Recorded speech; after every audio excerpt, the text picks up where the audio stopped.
When a teacher told the black gatekeeper's daughter to play the violin in front of the entire school, as a joke, everyone expected a disaster. But the moment she raised that bow, they were stunned. Because what they didn't know was that the girl they mocked had taught herself in a janitor's closet, surrounded by brooms and silence. And when she played, she didn't just make music, she made them regret every smirk, every slur, every time they treated her like nothing. At Lincoln Cross Academy, appearances were everything. With its marble lobby, biometric gate system, and a tuition price that could buy a car, it prided itself on being elite, exclusive, and deeply polished. But beneath the polish lived something ugly. Something that wore a smile when parents were watching but whispered cruelty behind closed doors. And that's exactly where Naomi Bell grew up, in the cracks between those doors. She was 11. Smart. Quiet. Brown-skinned and barefoot in spirit. Her sneakers were always just a little too worn. Her lunch always just a little too basic. And her presence? Barely tolerated. Because she was the black gatekeeper's daughter. Her father, Mr. Bell, was the school's front gate supervisor. Not a security officer, not a facilities manager, they called him the gate guy, to his face and worse behind his back. He stood out front every day in rain, heat, and snow, opening doors for kids who never once said, "Thank you." Naomi waited by the gate each evening, homework in her lap, as her father finished his shift. Most days, no one looked at her. Some days, they did. And that was worse. She heard the whispers, "Isn't that the gate guy's kid? Why's she sitting in our hallway? Maybe she thinks she goes here." Snicker. It wasn't just students. Teachers ignored her too. They didn't hide their stares when she walked past with her thrift store backpack and tightly coiled braids. One even told her, loud enough for others to hear, "This isn't a community center." Naomi never cried. She carried something with her that gave her power. A violin, old, scarred, with a cracked edge and loose strings. She found it in the trash behind the music wing 2 years ago and taught herself to play in the staff locker room while her dad swept. No lessons. No sheet music. Just instinct and YouTube and pain turned into melody. But none of that mattered to them. Because to them, she was just the gatekeeper's daughter. And when you're poor and black in a place like Lincoln Cross, the only time they notice you, is when they need a laugh. And one day, they'd try to laugh at Naomi on stage. They'd regret it the moment she touched the strings. It started as a whisper, a cruel idea that slithered its way through the teacher's lounge and into the student grapevine. A few snickers, some raised eyebrows, and then finally a quiet chuckle from Mr. Langford, the music instructor known for two things, his bow ties and his bias. Let's see what the gatekeeper's daughter can do with a violin. The invitation came that Friday, during morning assembly. The auditorium was packed, rows of students in crisp uniforms, teachers lined along the walls like sentries, all framed by the towering velvet curtains of Lincoln Cross's grand stage. Mr. Langford stepped up to the microphone, his voice smooth but his eyes gleaming with smugness. "We have a special treat today," he said, his tone oozing condescension. "One of our community members wants to share her musical gift." The pause that followed was deliberate, designed to provoke amusement. "Naomi Bell, why don't you come up and impress us?" A ripple of laughter moved through the room. Naomi's throat tightened. Every eye turned toward her as she sat frozen in the second-to-last row. She hadn't volunteered. She hadn't signed up. This wasn't an offer. It was a setup. From the corner of her eye, she saw her father, still in uniform, standing in the back, his hand gripped tightly around his gate pass. His eyes met hers. He didn't nod. He didn't smile. He simply looked at her as if to say, "You don't owe them a thing. But if you go up there, make it count." Naomi stood, slowly. Quietly. She carried her battered violin case to the stage with measured steps. The laughter subsided, replaced by murmurs and phones rising into the air. They wanted a spectacle. Maybe she'll trip. Bet she can't even tune it. This is gonna be brutal. She didn't look at them. She opened the case. Took out the violin. Checked the strings. Adjusted the chin rest. And then she did something unexpected. She turned her back to the crowd. Just for a second. Just long enough to breathe. When she turned around, something in her had shifted. She tucked the violin beneath her chin. Closed her eyes. And played. Not a scale. Not a nursery tune. But Bach's Partita No. 2 in D minor. The first note sliced through the auditorium like a scream turned into silk. Phones lowered. Mouths shut. Every measure that followed was a declaration. I am not your entertainment. I am not your stereotype. I am not the girl you thought I was. She wasn't just playing music. She was rewriting the moment. She turned a joke into judgment. And suddenly, no one was laughing. The opening phrase of Bach's Partita No. 2 fell like glass onto marble, fragile but impossible to ignore. Naomi's fingers moved with poise and fire, commanding the battered violin like it was an extension of her body, not an abandoned relic. Her bow didn't tremble. It struck. The entire auditorium went still. Not out of politeness. Out of shock. Because what they expected, the screeching of strings, the collapse of a joke, never came.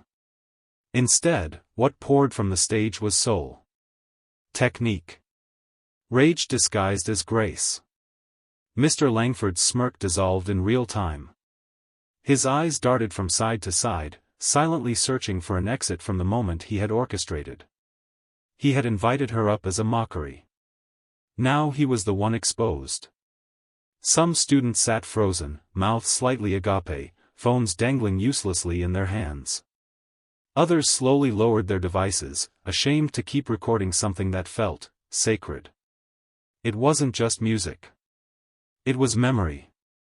Every rest, every run, every shift of Naomi's fingers carried the weight of afternoons spent in the janitor's locker room, in the closet near the boiler, practicing next to the scent of bleach and rust.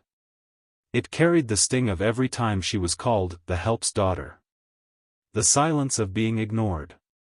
The burns of being seen only when convenient, or humiliating. And now, they heard her. By the time she reached the final movement, her body swayed with the rhythm. The violin sang, sobbed, shouted, and then, at the peak of it all, it softened. Naomi let the last note linger. Not to dramatize. To remind. That even silence has a sound when you own it. And then, nothing. For 3 seconds, the room was completely still. Even the AC seemed to stop humming. No claps. No noise. Just a room full of people who suddenly felt small. And then, thunder. The auditorium exploded. Students stood. Teachers clapped hesitantly at first, then harder. Some still looked confused, unsure how to process what they'd just witnessed. A few teachers exchanged glances, nervous, perhaps even guilty. And in the very back, Mr. Bell lowered his head, eyes glistening, whispering only one word, finally. Mr. Langford didn't clap. He remained seated, hands folded in his lap, a pale tension in his jaw. He had lost control of the moment. He had weaponized a platform, and she turned it into a podium. Naomi bowed once. No smile. No flourish, just calm, because she hadn't come to perform. She had come to reclaim. And with her violin still humming in her hand, she stepped off the stage, not as the gatekeeper's daughter, but as the girl who made the gatekeepers listen. The sound of applause faded, but the impact didn't. By the time Naomi stepped off the stage, the energy in the room had flipped. What was meant to be a spectacle had become a statement. And Lincoln Cross Academy, where every hallway was built on reputation and hierarchy, couldn't unsee what had just happened. Students whispered as Naomi passed. Not taunting. Not mocking. But stunned. Confused. Some even smiled, nervously. One girl who had never spoken to her before leaned over and whispered, "That was incredible." Naomi didn't reply. She just walked, head high, violin case in hand, through halls where she once shrank herself to disappear. Not today. By third period, it was already online. A student had posted a clip of Naomi's performance titled, "They Set Her Up to Fail." Then she blew the roof off. By noon, it had over 80,000 views. Comments flooded in, "This gave me chills. Why haven't we heard about her before?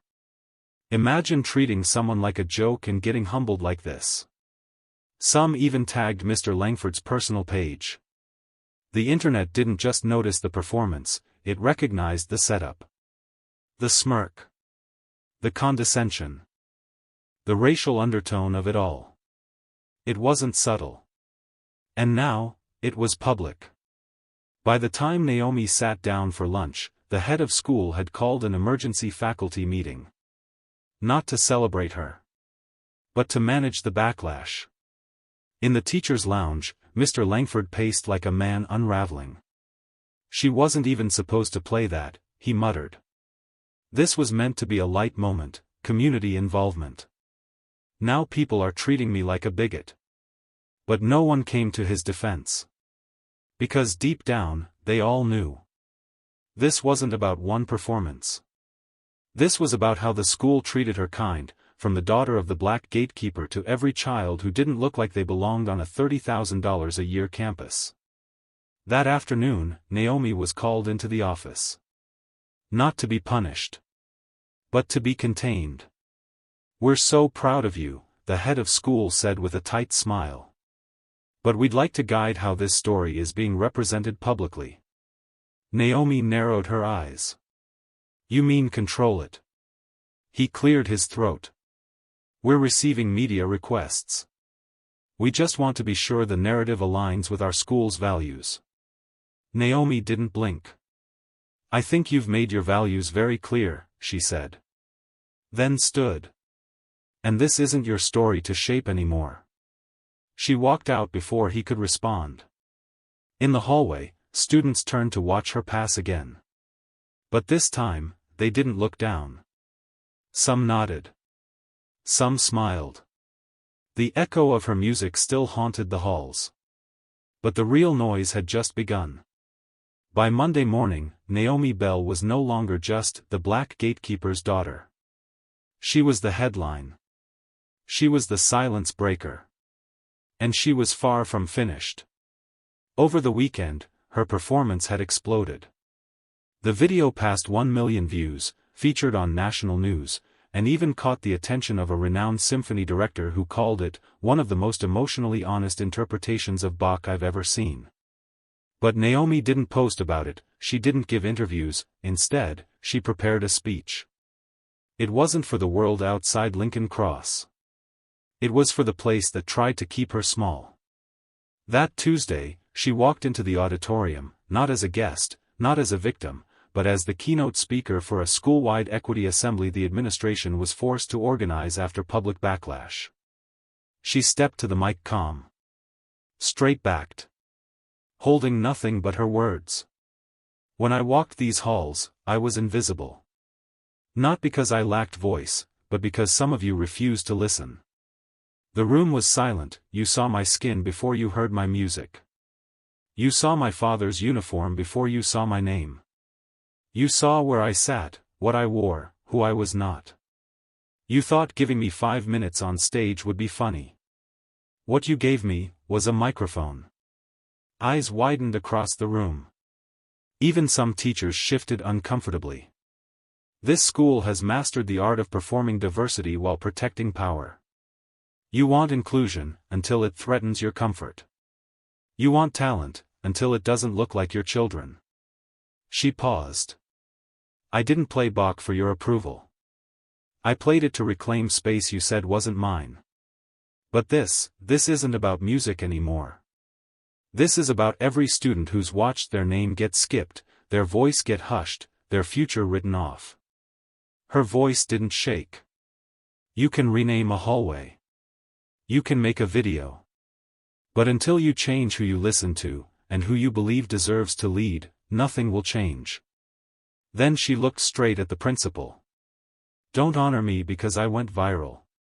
Honor me because I made you listen. No applause. Not at first. Just truth. Hanging in the air like a final chord. Then, slowly, it came. Not performative. Not required. But earned. A rising standing ovation. Her father stood last. Not as a gatekeeper. But as the man who raised a revolution in sneakers and silence. Naomi didn't bow. She simply stepped back. And walked off the stage, leaving behind the echo of a system cracked open, and the sound of someone who had never needed their stage to begin with. It was raining the day Naomi Bell left Lincoln Cross for good. No ceremony. No farewell party. Just her father waiting by the old gate where he'd spent 12 years watching other people's children succeed, while his own was ignored, until she forced the world to listen. She walked past the security booth slowly, violin case in hand, the same way she used to as a child, except this time, every step carried legacy. There was a new plaque on the wall. Naomi Bell Music Room, for those they refused to hear. The irony? She never asked for that. But she smiled. Because it wasn't about her anymore. Later that year, Naomi declined a full scholarship from Lincoln Cross's board. Instead, she used donations from her viral moment to launch The Fire in the Quiet, a nonprofit offering instruments and training to students from working-class families, especially black and brown kids, especially the ones no one noticed. She didn't want to play on the world's biggest stages. She wanted to build them, for the next child standing in silence behind the gate. This story is not about music. It's about who we choose to hear, and who we ignore. Naomi was invisible until she forced the world to look beyond her skin, her clothes, her father's job. She didn't just shatter expectations, she exposed the system that created them. If you believe no child should have to go viral to be heard, do 3 things. Comment, I hear you, Naomi. Share this story with someone who's been overlooked. Subscribe for more stories that amplify the quiet power fighting to be seen. Because the next Naomi is already out there, playing alone in the dark, and she needs to know she's not alone.